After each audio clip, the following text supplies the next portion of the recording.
Please नजर रखना सब लोग इधर। मैंने आपको बोला था टेलेनसेफलॉन जो होता है ये दो पार्ट्स में डिवाइडेड होता है बाय लॉन्गिट्यूडनल फिशर बेटा। उन दो पार्ट्स को हम क्या नाम देते थे? Cerebral hemisphere, right cerebral hemisphere and अभी जो आप पिक्चर यहाँ पे देख रहे हो ये बेटा 2D पिक्चर है। सो आपको खाली एक साइड दिखाई दे रहा है सेरेब्रम का, लेकिन इसके अलावा बेटा यहाँ पे और एक साइड ऐसे भी तो होगा ना, और एक। तो ये जो बीच में आपको ग्रीन कलर में चीज दिखाई दे रही है बेटा, ये वो चीज है जो दो सेरेब्रल हेमिस्फीयर को आपको जोड़ती है, और इसी को हमने क्या नाम दिया था? कॉर्पस कैलोसम नाम दिया था बेटा। इसी चीज को हमने क्या बोला था? और ये कॉर्पस कैलोसम बेटा वो स्ट्रक्चर था जो हमारी बॉडी के अंदर, मैमल्स के अंदर पाया जाता है, और किससे बनता है? शाबाश शाबाश, ये माइलिनेटेड नर्व से, और दैट मींस बेटा अगर ये माइलिनेटेड नर्व से बना है, इसमें नर्व कंडक्शन की स्पीड स्लो होगी कि फास्ट होगी? और वो होनी भी चाहिए फास्ट, देखिए इसको क्या करना है? दो साइड्स को आपस में कोऑर्डिनेट करवाना है। अब यहां से हमारी एक्चुअल कहानी शुरू हो रही है डायनसेफलॉन की, तो इधर से प्लीज नजर रखना सब लोग ध्यान से, इधर प्लीज फोकस करिए। सो हम डायनसेफलॉन को समझने के लिए क्या करें? इधर नजर रखो बेटा। हम डायनसेफलॉन को समझने के लिए क्या कर रहे हैं? हम पूरे ब्रेन में से बेटा डायनसेफलॉन को बाहर एक्सट्रैक्ट करके इधर हाईलाइट करने की कोशिश करना। नजर रखिए। सो हमने ये पूरा का पूरा ब्रेन दिखाई रहा है, इसमें बेटा खाली में किस पार्ट को बाहर निकाल रहा हूं? डायनसेफलॉन पार्ट को। सबसे पहली चीज अब इस पिक्चर में समझने की कोशिश करिए। अगर मैं आपसे बोलूं कि नॉर्मल ब्रेन के अंदर क्या आपको डायनसेफलॉन देखने को मिलेगा, तो आंसर क्या होगा? क्यों? बिकॉज डायनसेफलॉन इज कवर्ड बाय, पहला पॉइंट। दूसरा पॉइंट, अब अगर आप डायनसेफलॉन को देखना चाहते हो बेटा, तो डायनसेफलॉन एक नॉर्मल ब्रेन में आपको किस साइड में दिखाई देगा? डॉर्सल साइड में कि वेंट्रल साइड में? अपर साइड में कि लोअर साइड में?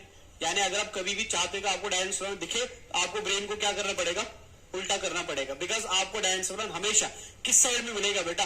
डॉर्सल के वेंट्रल। तो पहला पॉइंट तो ये याद रख लेना, डायनसेफलॉन कहां होता है? Diencephalon is present in the brain.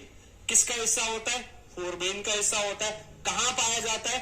Below the cerebrum पाया जाता है। किस साइड में देख सकते हैं? वेंट्रल साइड में देख सकते हैं। इतना तो सिंपल है, ठीक है ना।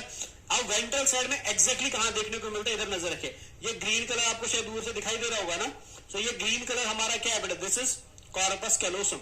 और कॉर्पस कैलोसम के दो एंड देखने को मिलते हैं बेटा। जैसे हमने सेरेब्रम के दो एंड्स देखे थे बेटा, पेनियम देखा था एंड कॉर्पस स्ट्रेटम देखा था, इसके भी दो एंड्स मिलेंगे।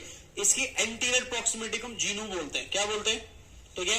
एंड इसकी पोस्टीरियर प्रॉक्सिमिटी को हम स्प्लीनियम बोलते हैं बेटा। इधर नजर रखिए। ये आपका पूरा का पूरा ग्रीन हिस्सा क्या है बेटा? This is corpus callosum. तो इस पॉइंट को आप क्या बोलते हो बेटा? ये प्लीज याद रख रहे हैं, एनसीईआरटी में नहीं, बट क्या पाया जाता है? At the point of splenium. So that means anterior side के पोस्टीरियर साइड, पोस्टीरियर साइड। आप ऐसे बोल सकते हो कॉर्पस कैलोसम के पोस्टीरियर साइड में एट स्प्लीनियम बेटा। कॉर्पस कैलोसम के पोस्टीरियर साइड में एट स्प्लीनियम आपको एक लोब लाइक स्ट्रक्चर मिलता है बेटा। And this lobe like structure in neurology बेटा इज कॉल्ड एज थैलेमस बेटा। इसको हम क्या नाम देते हैं? इसको हम नाम देते हैं थैलेमस। दिखाई दे रहा है? इस पिक्चर को इधर नजर रखिए एक बार। अभी हम लिखो मत बेटा, बस समझने की कोशिश करो। तो ये आपको यहाँ पे दिख रहा है लोब लाइक स्ट्रक्चर बेटा।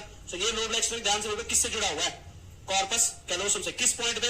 Anterior posterior. और पोस्टीरियर पॉइंट पे कहां पे बेटा? और इस पर्टिकुलर स्ट्रक्चर को हम क्या नाम देते हैं? This is called as thalamus बेटा।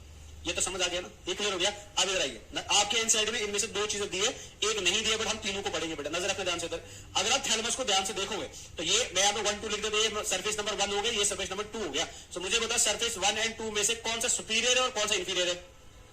ये सुपीरियर हो गया। और ये सुपीरियर सरफेस के लिए हम हमेशा बायोलॉजी में वर्ड एपी यूज करते हैं बेटा। एपी का मतलब ऊपर होता है, सुपीरियर होता है। एंड नीचे वाले के लिए क्या यूज करते हैं? हाइपो यूज करते हैं। क्लियर है ना? बीच में कौन है बेटा?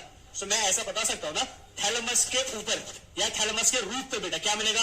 एपी थैलेमस मिलेगा। एंड थैलेमस के नीचे या थैलेमस के फ्लोर पे बेटा क्या मिलेगा? तो अगर आप देखना चाहते हो बेटा ये एपिथैलेमस एंड हाइपोथैलेमस कहां पे, तो थोड़ा सा मैं पिक्चर को हाईलाइट कर देता हूं। तो ये जो चीज आपको यहां पे दिखाई दे रहा है बेटा, इतनी वाली, इसको मैं अलग से भी नाम भी दूंगा। सो ये पार्ट जो आपके थैलेमस का होता है यहां से लेकर यहां तक, so this part of thalamus is called as epithalamus बेटा। इसको हम क्या नाम देते हैं? शाबाश, क्लियर हो गया ना? और ये जो हिस्सा आपको नीचे क्लियरली ब्लू कलर में दिखाई दे रहा है बेटा, ये वाला पार्ट जो आपको इधर देखने को मिल रहा है, इसको हम क्या नाम देते हैं? This is called as hypothalamus बेटा। इसको हम क्या बोलते हैं?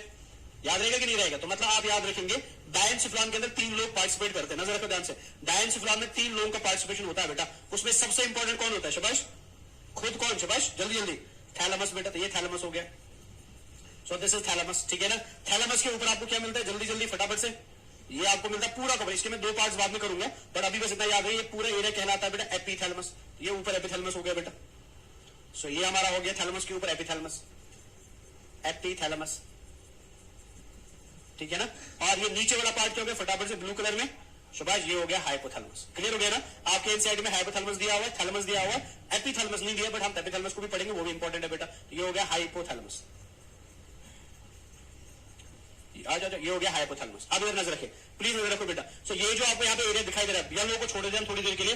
सो ये जो एरिया है बेटा, कौन कौन सा? शाबाश, थैलेमस प्लस एपिथैलेमस प्लस ये तीनों मिलके बेटा आपके फोर ब्रेन का सेकंड हिस्सा बनाते हैं बेटा। और उस सेकंड हिस्से को हम क्या नाम देते हैं? डायएन्सेफेलॉन। और इसी एरिया में बेटा आपको वेंट्रिकल सेकंड मिलेगी ब्रेन की, जिस वेंट्रिकल को हम नाम देते हैं डायोसिन। ये क्लियर हो गया? ये समझ आया? सबसे पहले बेटा किसके बारे में बात करेंगे? थैलेमस की। सबसे ज्यादा इंपॉर्टेंट यहां पे कौन है बेटा?